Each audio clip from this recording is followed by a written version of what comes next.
તો ભાઈઓ આજે આપણે તૈયાર થઈ ગયા છીએ શ્રી રામલલા ભગવાનની શોભાયાત્રામાં જવા માટે. તો હાલો આપણે બધા સાથે મળી, તમે પણ મારી સાથે આવો અને આપણે માણીએ શ્રી ભગવાન શ્રી રામલલાની શોભાયાત્રા. અને આજનો દિવસ એટલે કે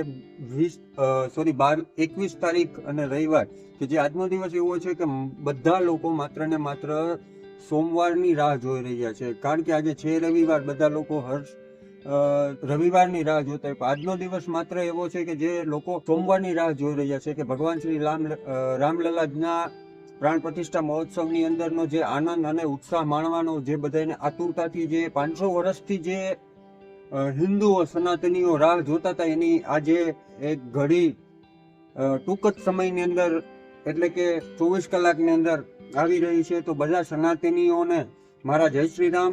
પ્રધાનમંત્રી શ્રી નરેન્દ્રભાઈ મોદી તથા યોગી આદિત્યનાથ, આ મહાનુભાવ જેમણે રામલલા ભગવાનનું જે મંદિર અયોધ્યાની અંદર બનાવવામાં આવ્યું છે તેના માટે ખૂબ મહેનત કરી છે.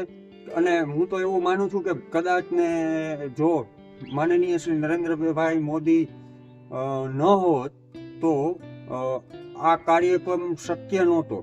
ઘર ઘર મેં અબ એક ही नारा गूंजेगा, जय श्री राम जय श्री राम. તો ચાલો આપણે સૌ સાથે મળી અને ભગવાન શ્રી રામલલાની શોભાયાત્રાની અંદર આપણે જોડાઈએ. તમે પણ મારી સાથે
ભગવાન શ્રી રામ જ્યારે વનવાસથી પાછા પધારતા હોય સાથે જ એવું લાગી રહ્યું છે. અને આખા ગુજરાત, આખા ભારત, આખા હિન્દુસ્તાનની અંદર અને આખા વિશ્વની અંદર અત્યારે ભગવા રંગનો માહોલ જામી રહ્યો છે. ત્યારે જય જય શ્રી રામ, જય જય શ્રી રામના નારા સાથે આખું વિશ્વ ગુંજી રહ્યું છે.